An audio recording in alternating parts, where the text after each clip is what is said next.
to make sure we got given knowledge. So he actually, while we're on deployment and we're working out and we're getting food and we're doing the things, he's teaching us the skills that we're going to learn at pre-BRC and BRC. So he gave us kind of a Cliff Notes version of what to expect.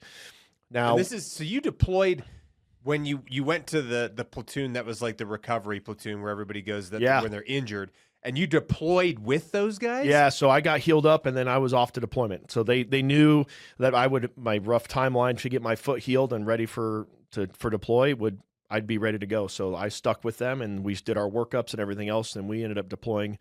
That would have been 2005. So that's a really unusual experience, because like you had just gotten moved to that platoon to recover, and you deployed with that platoon. Yep. While you were like you just got done with recovering and then you deployed with them? Yeah, so like all of us were in some form of broken state, Yeah. whether it's like a shoulder injury, something that stopped them from being able to continue. Interesting. And so they got pulled out and stuck at headquarters. And so headquarters.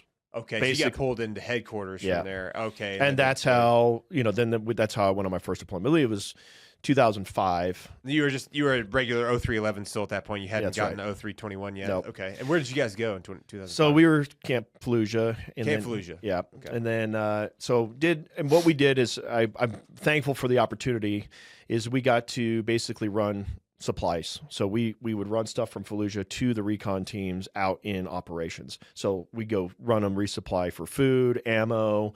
We do sniper insert or hide inserts, extracts, detainee. So you're doing real life stuff out there. Yeah. So, but we was all in support of the recon guys, and so whatever, if they captured a guy, they would. The human guys would do their interrogations or whatever, their interviewing process, and then they were like, "Hey, we need to transport him back to Fallujah." Okay, well, we'd pick him up and take him back. So we did all that stuff for them. Then they started adding us as to security. So we would stay at the FOB with them and we'd be rooftop security. So then the teams would be able to do more because they're not having to worry about their own security. So we got to do a bunch of that stuff. And then while that was happening, our staff sergeant, when we had time off, when we were back at Fallujah, rejocking or whatnot, then we had lessons. So he would give us, hip pocket classes on, camouflage and hides, and he would teach us the stuff that we're going to go learn about at BRC. Okay. Comms, like we did all the stuff. Then as we were coming back home, so after our deployment, we're getting ready to come back, and out of the group of guys, only 3 of us were going to stay at recon and get to go through pre-BRC.